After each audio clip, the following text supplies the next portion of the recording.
Welcome students. So in this video we are going to discuss unit 4 of MSD. So in unit 4 there are two chapters. Okay, so first जो chapter है वो है design of cylinder and second chapter is design of pressure vessel. So we will see some MCQs related to design of cylinder and design of pressure vessel. Please see this video till end so you can clarify more concept here. Okay, आपका concept और strong हो जाएगा and this will help to give answers for some of the MCQs which will come in your exams. Okay, so let's get started without wasting much time. Read the first question very carefully. A cylinder is considered as thin cylinder when the ratio of inner diameter to wall thickness is more than 15, less than 15, equal to 15, or none of this criteria. So you should know that what is a cylinder. So in this case cylinder means what? It is a mechanical device which is used for storing, which is used for receiving or carrying the fluids. So this cylinder is divided into two main parts. So this you should know. So this cylinder is divided into thin cylinder as well as thick cylinder. So thin cylinder means when inner diameter to the wall thickness is greater than 15. If inner diameter to the thickness is greater than 15, that cylinder would be called as thin cylinder. But if the inner diameter to the thickness is less than 15, that would be called as which cylinder?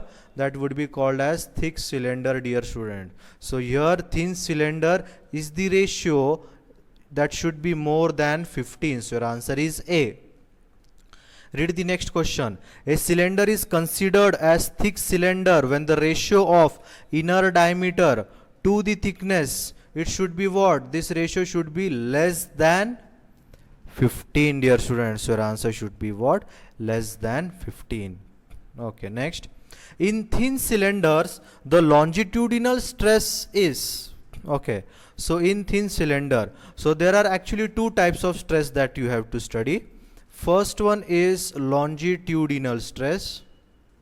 Longitudinal stress. Second one is circumferential stress. Circumferential stress. Okay, so in a thin cylinder, the longitudinal stress is 2 times the circumferential stress, not 1/2. Okay, आपका answer क्या रहना चाहिए? 2 times the circumferential stress. So see, circumferential stress is sigma T, denoted by sigma T. Its formula is pi di upon 2T. While longitudinal stress is denoted by sigma L, its formula is pi di upon 4T. So see, longitudinal stress is 2 times the circumferential stress. Means if I multiply here by 2, what will happen?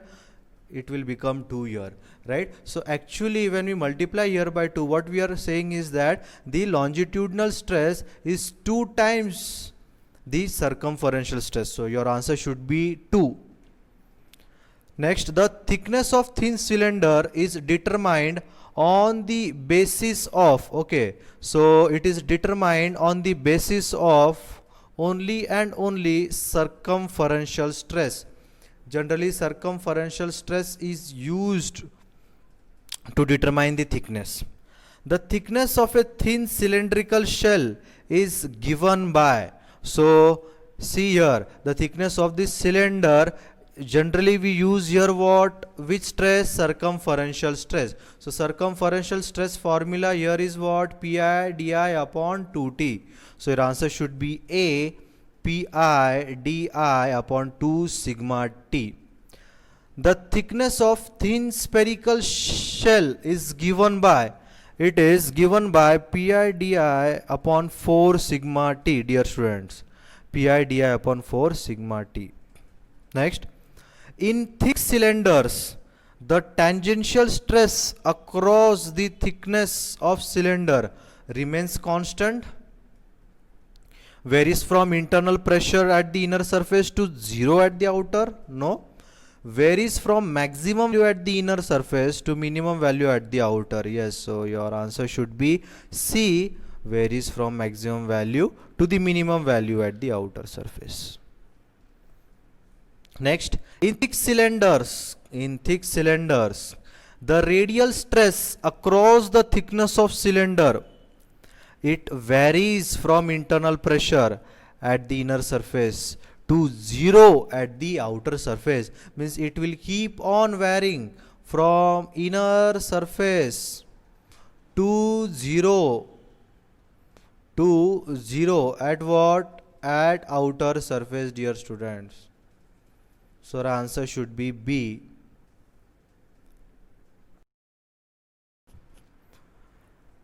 Okay, next question.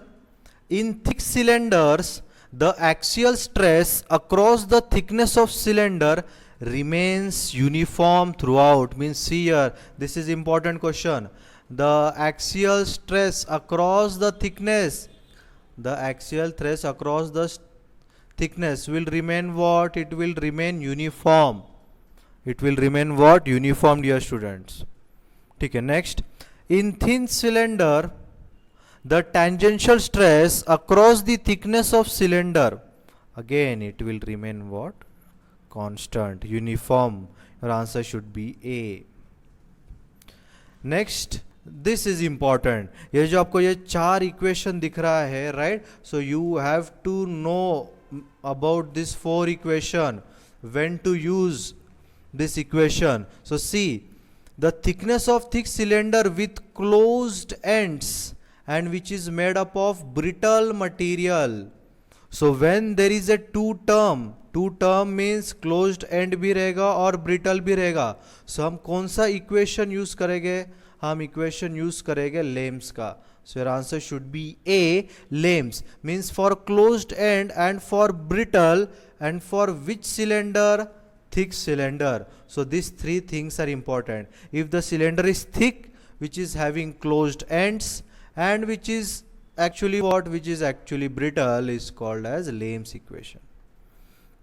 Next, the thickness of thick cylindrical shell. Okay, so thick cylindrical shell, again with the closed end, but now it is made up of which material? Now it is made up of ductile material, dear students. See, here it was brittle material, so your answer was Lamb's equation. For ductile material, your answer should be Clavierinus equation. Your answer should be B, Clavierinus equation. Chalo, next, the thickness of thick cylindrical shell, but now we had studied closed, no? But here it is open. With which ends? Open ends. For which material? Ductile material. Okay, it is denoted by which equation? Bernoulli's equation. It is denoted by Bernoulli's equation. The thickness of high pressure oil and gas pipe is determined by, okay, so the thickness of high pressure oil and gas pipe is determined by Barlow's equation. Okay, for high pressure oil and gas pipe, आपका answer क्या रहना चाहिए? Barlow's equation, dear students. Okay, next. Autofrettage is a surface coating, or it is a heat treatment, or it is a process of pre-stressing the cylinder to develop the residual compressive stress at inner surface. Yes, your answer should be this, C. The process of pre-stressing the cylinder to develop residual compressive stress. Next, autofrettage is achieved by, it is achieved by compound cylinder, it is achieved by overloading, it is achieved by winding, or any one of the above. So your answer is any one of the above. If I want to increase or develop the residual compressive stress, I will use compound cylinder, I will overload the cylinder, wind a wire under the tension. So the autofrettage can be achieved by these three different processes. This was all about cylinders. Now we will see about pressure vessel. Okay, so read the question properly. Class 1 pressure vessel are designed according to code of unfired pressure vessel IS 2825 when, okay, so when is the class 1 pressure is being used? So you have to remember, class 1 pressure vessel. Okay, class 1 pressure vessel is used for hydroarsenic acid, carbonyl chloride or mustard gas. Means when mustard gas, chloride or hydrochloric acid is being stored, that defines your class 1 pressure vessel. Next, class 3 pressure vessel are to be designed according to code for unfired vessel IS 2825N. So it was your class 1, this is your class 3. So class 3 pressure vessel are to be designed, operating pressure is less than 17.5 kgf centimeter square, operating temperature is more than 0 degree and less than 250, thickness of shell is less than 16 mm, or any of the above. So your answer would be D, any of the above. While designing pressure vessel according to code for unfired, the design pressure, okay, the design pressure is taken as what? It is taken as 1.05 times the maximum pressure. So you should know this IS code also. Okay, so in IS code you take 1.05 maximum operating pressure. Welt joint efficiency is maximum when the pressure vessel is welded by, when it is welded by double welded joint, then your efficiency is maximum. So your answer should be what? Double welded butt joint. Your answer should be double welded butt joint. Next, the type of domed heads for the pressure vessel is hemispherical, right? Semi-ellipsoidal, yes. Torus spherical head, or any of the above. So all the example which is here is right. So your answer should be any of the above. Okay, thank you very much students. Hope you have understood this MCQs. If you have any doubt, you can ask me on the comment section. Thank you very much.